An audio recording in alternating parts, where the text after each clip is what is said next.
Hello bachcho, let's read this question. The question says three cells each of EMF E but internal resistances 2R, 3R or 6R are connected in parallel across a resistor R.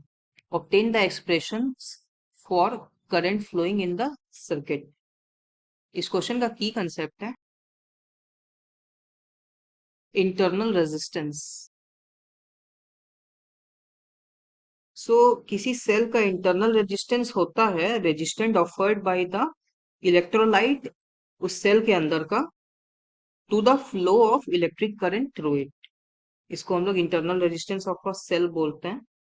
सो सबसे पहले तो circuit diagram draw करते हैं, setup को draw करते हैं।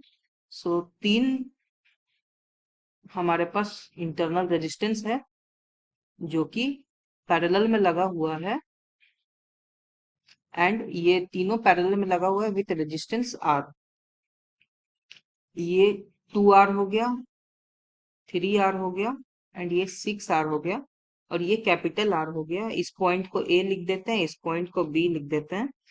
Finally सब current निकालना है तो करंट निकालने के लिए पहले रेजिस्टेंस अक्रॉस ए बी निकालना पड़ेगा। तो रेजिस्टेंस अक्रॉस ए बी अगर निकालना है तो पैरेलल रेजिस्टेंस वाला फॉर्मूला लगाएंगे, combination of resistance in parallel.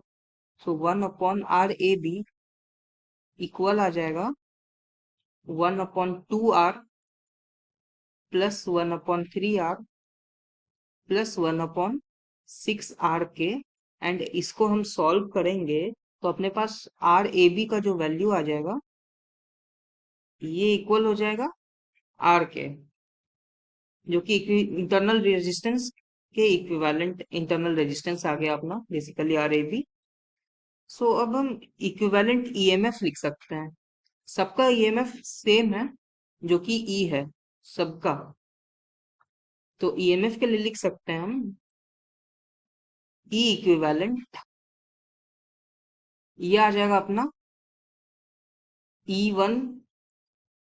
E1 क्या ही लिखेंगे, E/R 2R plus E/3R plus E/6R divided by 1/2R plus 1/3R plus 1/6R।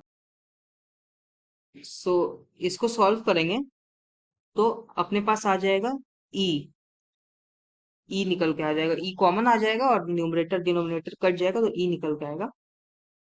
हमारे पास ईएमएफ आ गया।